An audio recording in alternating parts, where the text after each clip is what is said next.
Hey guys. Okay, so weird topic, right? Invite people to prepare. Okay, so weird topic. I am someone who owns a tower garden, as most of you guys know. I've had mine for 7 years, and I'm so neglectful.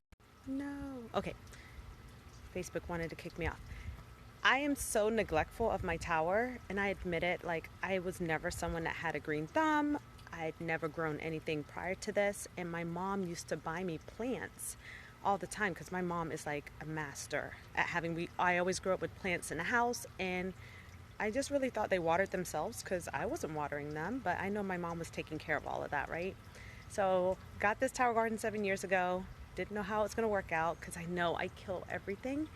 And so I'm going to show you my tower. It's so funny because I don't know if this would happen if I was growing in the ground. Honestly, if I was growing in the ground, I would have given up a long time ago. But look at my tower. It's insane.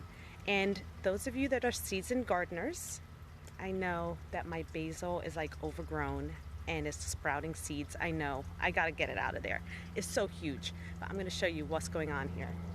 So I will call myself the neglectful gardener. So there's Swiss chard, which is going absolutely wild. I have to cut it because I neglect it, but I'm gonna cut it. I either throw it in my smoothies, I might cook some, or I freeze it.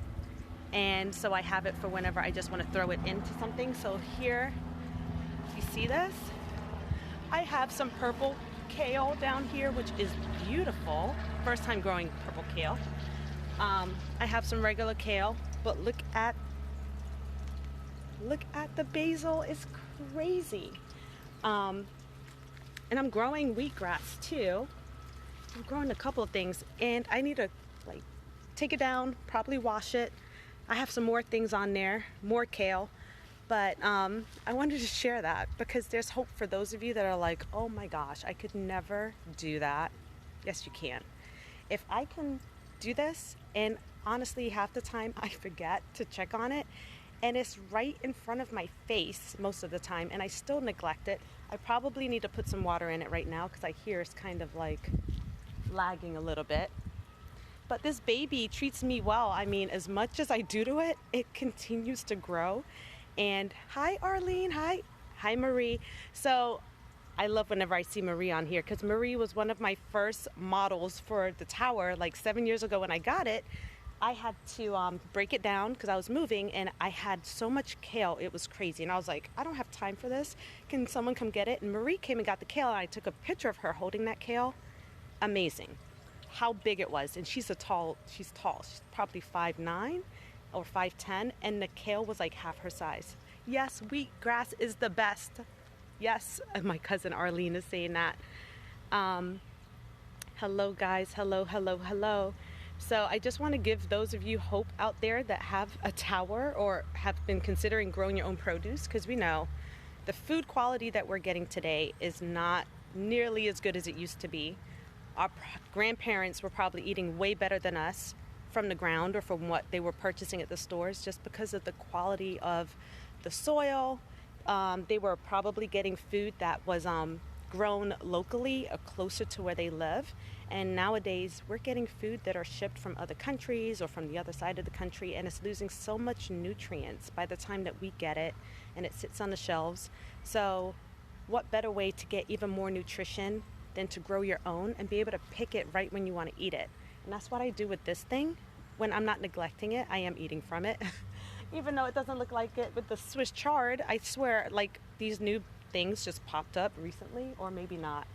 But I will admit I am neglectful, but thank goodness the tower is so forgiving that I can be neglectful and it will still produce for me. Every time it does it, I'm surprised, and it's been 7 years. But it is my other child, and thank goodness there's no one calling DCF on me for this tower because this baby is amazing. So I just wanted to show you guys that.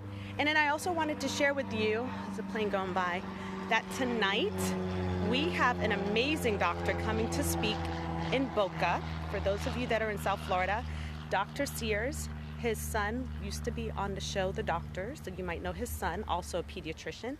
And Dr. Sears has written over 30 books, him and his wife together. And if you have kids, you may have read one of his books, because I know they used to give out his books to new parents. I have several of his books. He's an amazing speaker. He will be talking on brain health, but then also health for the entire family. So if you are interested in coming out tonight, it's still not too late. It will be a full house. We will say that already. It seems like it will be a full house, because when he comes to town, people want to hear him speak and hear his wisdom.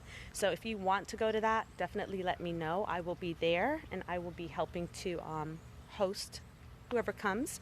So just let me know, and I'll make sure that you get a spot so that you can hear him. And it's absolutely free, guys. These are the kind of events our community does to serve everyone in the community and help them to just up their knowledge on how to stay healthy. And we give you simple ways to do that. So whether you want to grow your own, which I think is a really good idea in today's times and with the food quality that we have, it's grow your own, or to get like some simple nutrition in other ways, which you can learn about tonight, or you can ask me too if you're trying to figure out ways as you're thinking ahead, because guys, we're moving into a whole nother decade, not even a whole new year. We're moving into a new decade. Can you believe it? If you're thinking of ways on how to get healthier, because you just were like snacking on some of that Halloween candy or whatever, or you're looking at Thanksgiving coming up and then the holidays, I got some simple ways to help you do that. So I love seeing all you guys on here. Because I'm outside, it's kind of hard to see. Let me see if anyone's asking any questions. Yes, you need to. I take wheatgrass. Yes. Hey, Tanisha. Hey, Alexi. I'm seeing if anyone's asking questions. I'm so proud. Oh, thank you, cuz. I am passionate. And you know why I'm so passionate? Because I feel like in our community, the Black community, we suffer the most from so many diseases and chronic diseases that if we were to really pay attention to some of the daily habits we had, we could help to, come on. Oh, okay. We can help to reverse a lot of that. And so my passion has really been educating people on why it is so important, because I don't think they're understanding why there's such a huge link between disease and nutrition. And, you know, there's a series of things that you can do, but nutrition is really high up there, and things that you can do and change to have a better and healthy life. So